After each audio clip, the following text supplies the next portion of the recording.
একটি কুকুর শোনালো যমরাজকে মনুষ্য জীবনের নোংরা সত্যতা।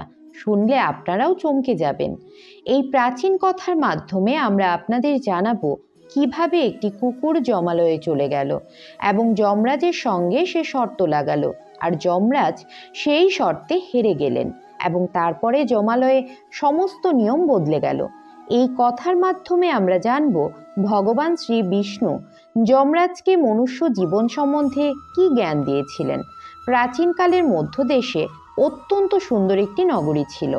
ওই নগরীতে একটি অত্যন্ত ধনী শেঠ থাকত। তার কাছে ছিল একটি লাল রঙের কুকুর। এই শেঠটি ছিলেন খুবই লোভী এবং কপটি প্রকৃতির, কিন্তু সে ভগবান শ্রী বিষ্ণুর অত্যন্ত প্রিয় ভক্ত ছিলেন। সে সর্বদা নিজের ইষ্টদেবতা ভগবান শ্রী বিষ্ণুর পূজা অর্চনা করত। হঠাৎই একদিন ভগবান শ্রী বিষ্ণু সেই শেঠজির ভক্তিতে প্রসন্ন হলেন এবং তাকে দর্শন দিলেন। বললেন, বৎস, কি চাও? তুমি আমার কাছে চাইতে পারো। সে রাজি হয়ে বললেন, আমার কাছে সবই আছে, কিন্তু আপনি আমাকে একটি সাদা কাগজে নিজে সই করে দিন, যাতে আমি মানুষকে বলতে পারি যে ভগবানের অস্তিত্ব সত্যিই রয়েছে। আজকাল মানুষ ভগবানের অস্তিত্ব স্বীকার করতেই চায় না। ভগবান শ্রী বিষ্ণু তার কথা মেনে নিলেন এবং সেই সাদা কাগজে নিজে সই করে দিলেন এবং সেখান থেকে অন্তর্ধান হলেন। ওই শেঠ কাগজটিকে সব সময় নিজের পকেটে রেখে দিত, যাতে সবাইকে ভগবানের অস্তিত্বের বিশ্বাস করাতে পারে। হঠাৎই কিছুদিন পর সেই শেঠজির কুকুরটি মারা যায় এবং সেই কুকুরটি চলে যায় যমালয়ে। যমালয়ে গিয়ে সেই কুকুরটি যমরাজের সম্মুখে দাঁড়ায়। যমরাজ এই কুকুরটির লেখাঝোকা বের করে এবং দেখে কুকুরটি তো কোনো পাপই করেনি।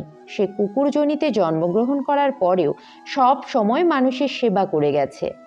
তখন যমরাজ সেই কুকুরটিকে বললেন, হে সোয়ান, তুমি তো কুকুর জন্ম পেয়েও কোনো পাপ কার্য করনি। তুমি সবসময় নিজের মালিকের অনুগত ছিলে। তুমি কখনো কোনো পশু পাখি বা অন্য কোনো প্রাণীকে কষ্ট দাওনি। তুমি নিজের সকল কাজ অত্যন্ত সততার সঙ্গেই করেছ। হে সোয়ান, তুমি একটি কুকুরের জন্ম পেয়েও কোনো ঘৃণ্য কাজ করনি। এই কারণে তোমার সকল জন্মের পাপ এখন নষ্ট হয়ে গেছে। হে সোয়ান, তুমি এখন বলো তুমি কোন লোকে যেতে চাও। তুমি চাইলে তুমি স্বর্গলোকেও যেতে পারো, অথবা তুমি মনুষ্য জন্ম গ্রহণ করতে পারো। তুমি যে জন্ম চাইবে তোমাকে আমি সেই জন্মই প্রদান করব। আমি তোমার উপর অত্যন্ত প্রসন্ন। তাড়াতাড়ি বলো তোমার মনস্কামনা কি। তখন সেই কুকুরটি বলে উঠল, হে ধর্মরাজ, আপনি চাইলে আমাকে স্বর্গে প্রেরণ করতে পারেন, অথবা আমাকে নরকেও প্রেরণ করতে পারেন, কিন্তু আমাকে কখনোই এমন কোনো প্রাণীরূপে জন্ম দেবেন না যাতে আমাকে কারোর অনুগত স্বীকার করতে হয়। আমি যেই জন্মগ্রহণ করি না কেন, আমাকে মনুষ্য জন্ম দেবেন না। আমি কোনো মানুষের সংসর্গে থাকতে চাই না।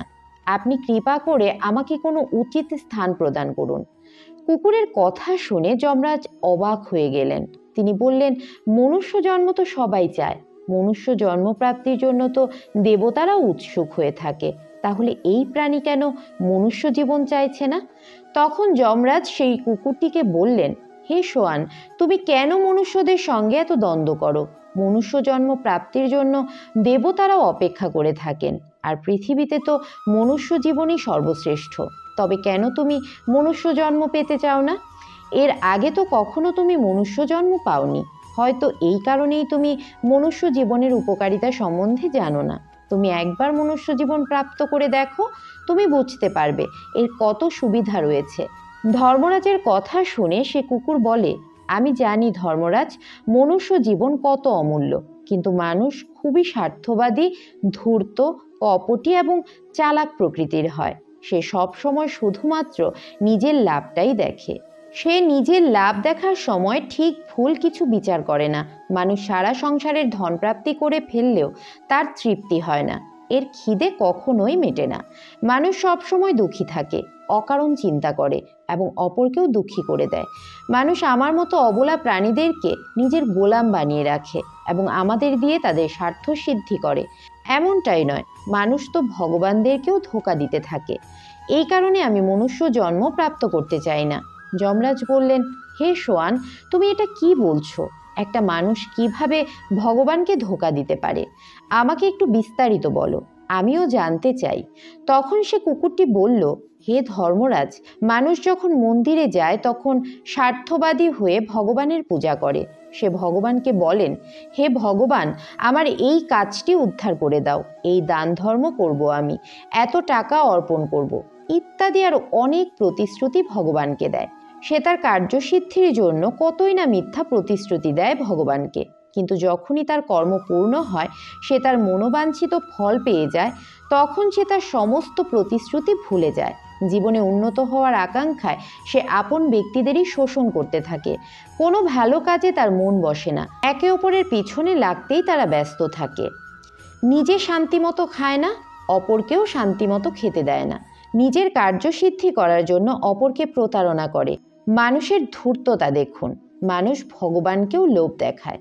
কার্য পূর্ণ হলে বলে, ভগবানের কাছে তো সব কিছুই আছে, আমি তাকে কি বা দিতে পারি। এই সমস্ত চালাক চতুর কথা বলে সে নিজের প্রতিশ্রুতি ভঙ্গ করে দেয়। কুকুরটি বলে, হে যমরাজ, মানুষের খারাপ কাজের হিসাব দেখাতে দেখাতে আমি হাঁপিয়ে যাব, কিন্তু তার খারাপ কাজের গণনা শেষ হবে না। মানুষের চালাকির কাছে তো দেবতাও কিছুই নয়। কুকুরের কথা শুনে যমরাজ উত্তর দিলেন, হে সোয়ান, যতই হোক সে আমাদের দেবতাদের কখনোই বোকা বানাতে পারবে না। আমাদের এখানে যতই জীব আসে তাদের সবাইকে আমি দণ্ড দিই। পৃথিবীর লোক থেকে এসে যতই চালাকি করুক না কেন, মৃত্যুর পর তাদের এখানে আসতেই হয়। সব মানুষই এখানে এসে কান্নাকাটি করে, আমাদের কাছে ক্ষমা চায় নরকে যাওয়ার ভয়ে, এবং আমার ভয়ঙ্কর রূপ দেখে তারা থরথর করে কাঁপতে থাকে। সব মানুষই আমাদের অধীন থেকেই কাজ করে। কুকুরটি তখন যমরাজকে বলল, হে যমরাজ, আপনার কাছে যত মানুষ আসে তারা সবাই মৃত্যুর পরেই আসে। কোনো জীবিত মানুষ কোনো দিনও আপনার সঙ্গে সাক্ষাৎ করেননি। যদি আপনি কোনো জীবিত ব্যক্তিকে যমালয়ে নিয়ে আসতে পারেন, তখন আপনি বুঝতে পারবেন যে জীবিত মানুষ কতটা ক্ষতিকারক হয়। কুকুরটির কথা শুনে যমরাজ আশ্চর্য হয়ে গেলেন এবং তিনি ভাবতে লাগলেন, এই কুকুরটি তো এখানে এসে আমাকে অপমানই করছে। এই তুচ্ছ কুকুরটিকে দেখাতে হবে যে আমার সামনে কোনো মানুষেরই কোনো জোর চলে না।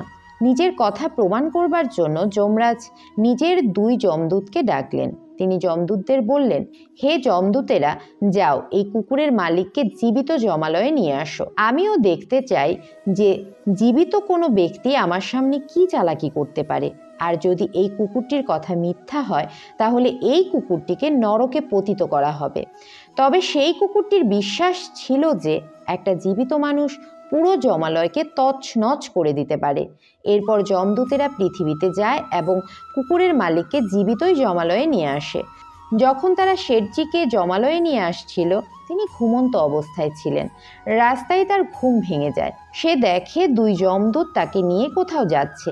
সে যমদূতদের বলে, হে যমদূতেরা, আমাকে নিয়ে তোমরা কোথায় যাচ্ছ? আমি কি মরে গেছি? যমদূতেরা বলেন, না, তুমি মরনি, তবে তোমাকে আমরা যমালয়ে নিয়ে যাচ্ছি। কিছুক্ষণ পরে যমদূতেরা সেই শেঠজিকে নিয়ে যমালয়ে পৌঁছে যায়। শেঠজিকে দেখে যমরাজ জোরে জোরে হাসতে শুরু করে এবং ভাবতে থাকে, এই তুচ্ছ মানুষ আমার কি ক্ষতি করতে পারে। এরপর শেঠজি গিয়ে যমরাজের সম্মুখে দাঁড়ায় এবং তাকে একটি চিঠি দেখায়। যখন যমরাজ সেই কাগজ দেখে, সঙ্গে সঙ্গে সে যমরাজের সিংহাসন থেকে উঠে যায় এবং সেই শেঠজিকে সেই সিংহাসনে বসতে বলেন। এই দৃশ্য দেখে যমদূতেরা অবাক হয়ে যায়। তারা ভাবতে থাকে, যমরাজ এটা কি করছে? একজন মানুষকে নিজের সিংহাসনে বসাচ্ছে। তিনি হয়তো কোনো মহান ব্যক্তি হবেন। এই শেঠজি এখন যমালয়ের রাজা হয়ে যায়।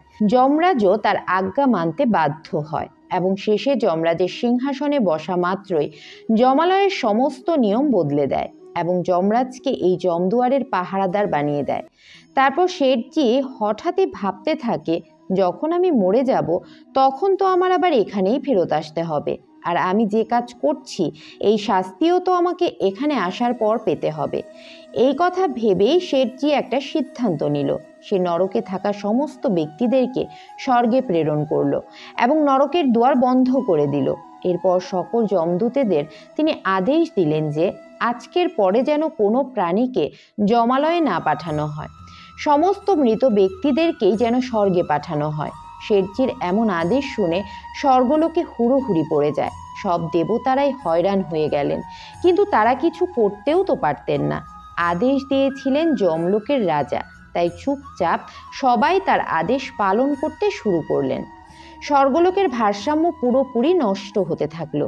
ধীরে ধীরে স্বর্গলোকে ভিড় বাড়তে শুরু করলো। যাদের সেবা করে স্বর্গলোকে অবস্থিত অপ্সরারাও হাঁপিয়ে পড়লেন। তারা নিজের সমস্যা নিয়ে বিষ্ণুলোকে গেলেন। অপরদিকে ওই কুকুরটি ভাবতে থাকলো যে যমরাজকে একজন জীবিত মানুষকে যমালয়ে আনার কথা বলে আমি হয়তো ভুল করেছি, কারণ তিনি এসে তো পুরো যমলোকের নিয়মই বদলে দিলেন।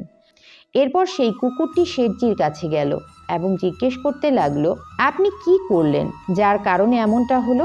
এখন তো আপনি যমালয়ে রাজা হয়ে গেছেন, আমি তো এখন সারা জীবন আপনারই সেবা করব। দয়া করে আমাকে বলুন যে আপনি এটি কিভাবে করলেন। তখন শেঠজি চুপচাপ সেই কুকুরটির কানে গিয়ে বলল, যখন যমদূতেরা আমাকে নিয়ে আসলো তখন আমি ওই কাগজটির মধ্যে কিছু কথা লিখে দিয়েছিলাম। এই কাগজে ভগবান বিষ্ণুর সই ছিল এবং আমি এতে লিখে দিয়েছিলাম, যে ব্যক্তিকে তোমরা যমালয়ে নিয়ে আসছো তাকে যমলোকের রাজা বানাও। যখন যমরাজ এই কাগজটি পড়লেন এবং নিচে ভগবান বিষ্ণুর স্বাক্ষর দেখলেন, তখন তিনি এই কাজ করতে বাধ্য হলেন, কারণ ভগবান বিষ্ণুর আদেশ তিনি কখনোই অমান্য করতে পারতেন না। শেঠজির কথা শুনে কুকুর খুশি হলো এবং ভাবতে লাগলো, মানুষের মাথা যেখানেই থাকবে সেখানেই কিছু খিচুড়ি তো পাকাবেই। অপরদিকে বৈকুণ্ঠ লোকে যখন সব দেবতারা পৌঁছালেন, তখন দেবতাদের এই কথা শুনে ভগবান বিষ্ণু অত্যন্ত আশ্চর্য হলেন এবং তিনি তাদেরকে প্রতিশ্রুতি দিলেন যে তিনি স্বয়ং যমালয়ে যাবেন। এরপর ভগবান বিষ্ণু যখন যমালয়ে পৌঁছলেন, দেখলেন যমের দুয়ারে দাঁড়িয়ে রয়েছেন স্বয়ং যমরাজ। যমরাজকে তিনি জিজ্ঞেস করলেন, আপনি এখানে কেন? যমরাজ বললেন, প্রভু, আপনার আদেশেই আমি এখানে রয়েছি। যমরাজ বললেন, আপনি যেই ব্যক্তিকে নিজে স্বাক্ষর দিয়েছিলেন সেই ব্যক্তিকে আমি যমালয়ে নিয়ে এসেছি জীবিত, আর সে এসে যমালয়ে সমস্ত নিয়ম পরিবর্তন করেছে। ভগবান বিষ্ণু তখন যমরাজকে বললেন, এই কারণেই আমি কোনো ব্যক্তিকে জীবিত যমালয়ে আসার অধিকার দেই না। মানুষ যখন জীবিত থাকে তখন তার মধ্যে লোভ, কপটতা, অহংকার ইত্যাদি বিদ্যমান থাকে, কিন্তু মৃত্যুর পর সেই সমস্ত জিনিসগুলো তার শরীর থেকে বেরিয়ে যায়। আত্মা যখন যমালয়ে প্রবেশ করে তার মধ্যে কোনো লোভ, কপটতা, অহংকার থাকে না। যমরাজকে একথা বলে ভগবান বিষ্ণু আগে এগোলেন। এরপর যখন সেই শেঠজি ভগবান বিষ্ণুকে দেখলেন, তিনি উঠে দাঁড়ালেন এবং ভগবানকে প্রণাম করলেন। তিনি বললেন, হে ঈশ্বর, আমার আর কোনো কিছু প্রাপ্তির প্রয়োজন নেই। আপনার সাক্ষাৎ আমি পেয়ে গেছি, এটাই আমার জন্য অনেক। তবে আমাকে আপনি ক্ষমা করুন, আমি নিজের কুকুরকে নরকে যাওয়ার থেকে বাঁচানোর জন্য এবং মানুষের বুদ্ধির পরিচয় দেওয়ার জন্যই কাজ করেছি। হে প্রভু, আমি আপনার দর্শন করে ধন্য হয়েছি।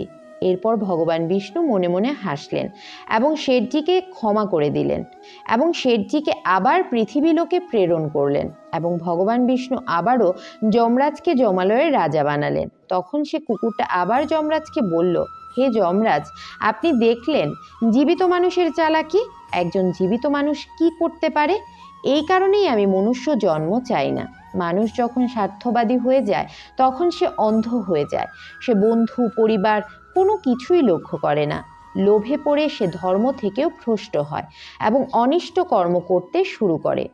যতক্ষণ সে শাস্ত্র অনুসারে কর্ম করে ততদিন সে সুখী থাকে, কিন্তু যখনই সে ধর্ম থেকে বিমুখ হয়ে যায় তখনই তার মধ্যে ক্লেশ, অহংকার এবং কপটতা দেখা দেয়।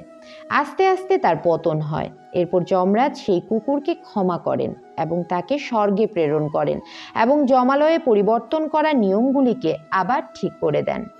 তাহলে বন্ধুরা, এই প্রকারে যমরাজকে একটা কুকুর মনুষ্য জীবনের সত্যতা বলেছিল।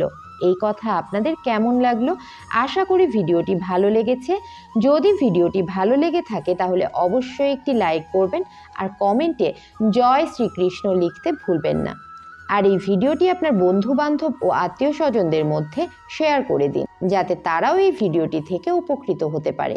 আপনারা যদি এই চ্যানেলে নতুন হয়ে থাকেন তাহলে অবশ্যই চ্যানেলটি সাবস্ক্রাইব করে পাশের নোটিফিকেশন বেলটি অন করে রাখুন, যাতে পরবর্তী ভিডিওর নোটিফিকেশন সবার আগে আপনার কাছে পৌঁছয়। পরবর্তী ভিডিওতে আবার দেখা হবে। সেই পর্যন্ত সবাই খুব ভালো থাকুন, সুস্থ থাকুন। জয় শ্রীকৃষ্ণ। রাধে রাধে।